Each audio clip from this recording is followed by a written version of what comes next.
Assalamualaikum warahmatullahi wabarakatuh.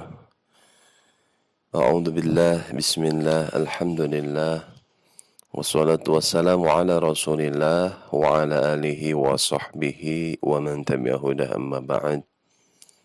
Huwa Rahmanul Qudusul Ba'isul Muqtadir. Rabbi syrah li sadri wa yassir li amri wahlul 'uqdatam min lisani yafqahu qawli. Subhanaka la ilma lana illa ma 'allamtana innaka antal alimul hakim.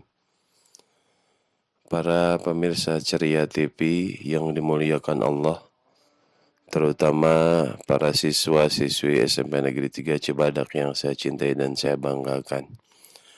Puji dan syukur kita haturkan, kita panjatkan kehadirat Allah Subhanahu wa Ta'ala yang berkat kudrah dan iradahnya pada kesempatan kali ini kita dapat kembali bertemu walaupun hanya di dalam suara saja. Semoga Allah senantiasa membimbing kita, memberikan hidayah kepada kita, lindungan Allah menyertai di dalam setiap langkah dan gerak kita, sehingga kita menjadikan hamba yang selalu taat takwa untuk bekal kesuksesan kehidupan di dunia dan di akhirat. Amin ya Allah ya Rabbal Alamin. Salawat beserta salam semoga terlimpah curah kepada junjungan kita, yakni Habibana wa Nabiyana wa Maulana Muhammad Sallallahu Alaihi Wasallam. Tak lupa kepada keluarga dan para sahabatnya, para tabi'in, mani tabi'in, para alim ulama wa zu'ama, dan juga kita selaku umatnya. Mudah-mudahan kita mendapat syafaat dari beliau di yaumil qiyamah. Amin ya Allah ya Rabbal Alamin. Para pemirsa Ceria TV yang saya banggakan, betapa banyak manusia di alam ini yang tersesat, sehingga mereka tidak menyembah Allah, namun yang mereka sembah adalah setan. Mereka menyembah namun salah sasaran. Kita dan mereka sama-sama ibadah. Bedanya, kita beribadah kepada Tuhan yang benar, al-haq. La ma'buda bihaqqin fil wujudi illallah. Tidak ada tempat untuk diibadahi, tempat kita beribadah dengan benar, kecuali Allah Subhanahu wa Ta'ala.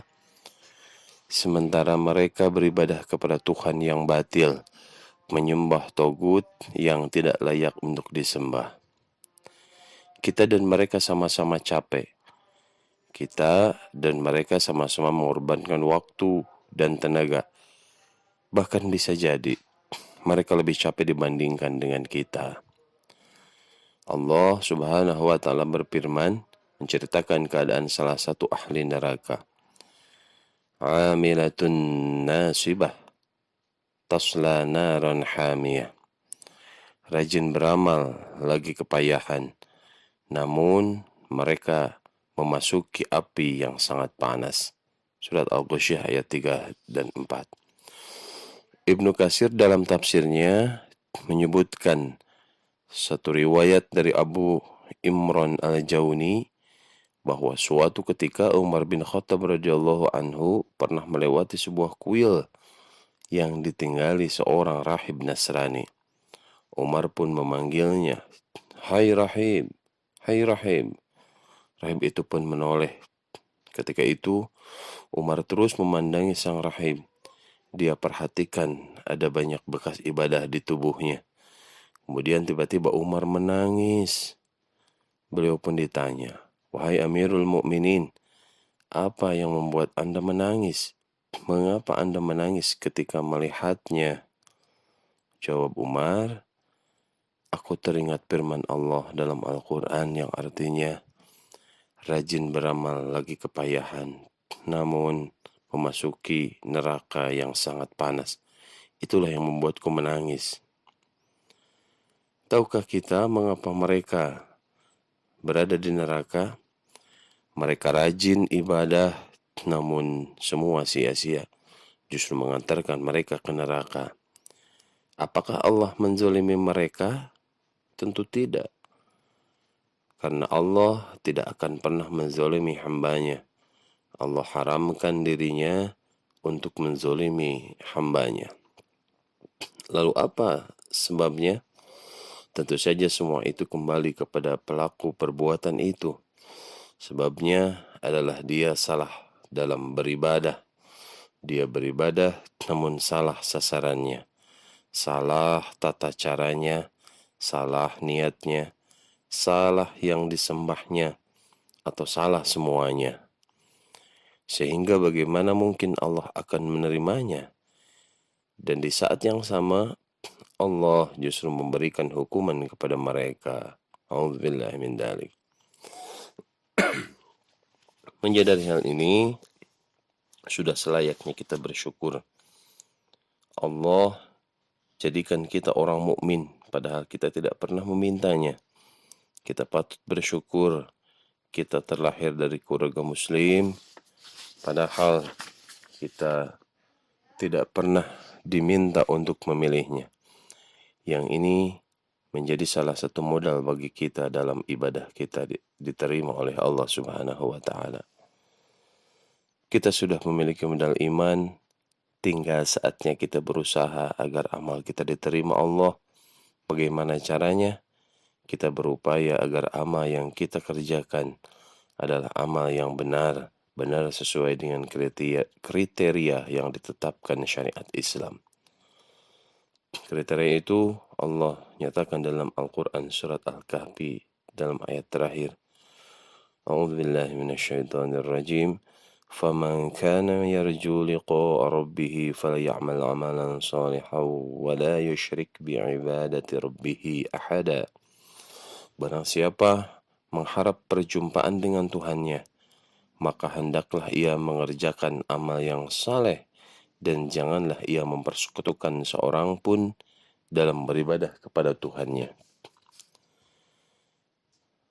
Dijelaskan dalam ayat tersebut, barang siapa mengharap perjumpaan dengan Tuhannya, artinya dia siap bertemu Allah dengan membawa bekal amal yang diterima. Kemudian hendaklah ia mengerjakan amal soleh. Itulah amal yang diajarkan Rasulullah Shallallahu Alaihi Wasallam. Dan janganlah ia mempersekutukan seorang pun dalam beribadah kepada Allah dengan ikhlas karena Allah ketika beribadah. Itulah salah satu ayat yang menjelaskan kriteria amal yang benar dalam syariat.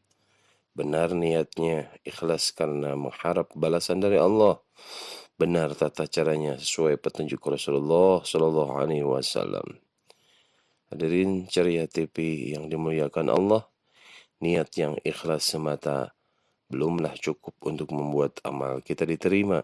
Semangat bukan modal utama agar amal kita diterima, karena kita juga dituntut untuk benar dalam tata caranya. Sebagai mukmin, kita tentu tidak ingin amal kita ditolak karena salah prakteknya. Kita dalam beramal belum mengeluarkan modal tenaga. Telah mengeluarkan modal tenaga, waktu, dan bahkan harta. Jangan sampai menjadi batal. Karena itu kurang perhatian. Karena kita kurang perhatian dengan tata cara beramal. Karena itu mari kita menjadi orang yang mencintai sunnah dan berusaha membumikan sunnah. Berusaha menyesuaikan amal kita dengan sunnah. Dengan itu kita bisa berharap amal kita diterima. Kita bisa tiru semangat para ulama dalam meniti sunnah hingga mereka berdoa, Allahumma amitna alal Islam wa ala sunnah. Ya Allah, matikanlah aku di atas Islam dan sunnah. Hadis riwayat Al-Khatib dalam Tarikh Baghdad. Demikian tausiah doa singkat kali ini. Mudah-mudahan seluruh amalan kita diterima oleh Allah Subhanahu wa Ta'ala, baik yang kecil maupun yang besar. Terima kasih atas segala perhatian. Mohon maaf atas segala kekurangan. Wabillahi taufiq wal hidayah. Wassalamualaikum warahmatullahi wabarakatuh.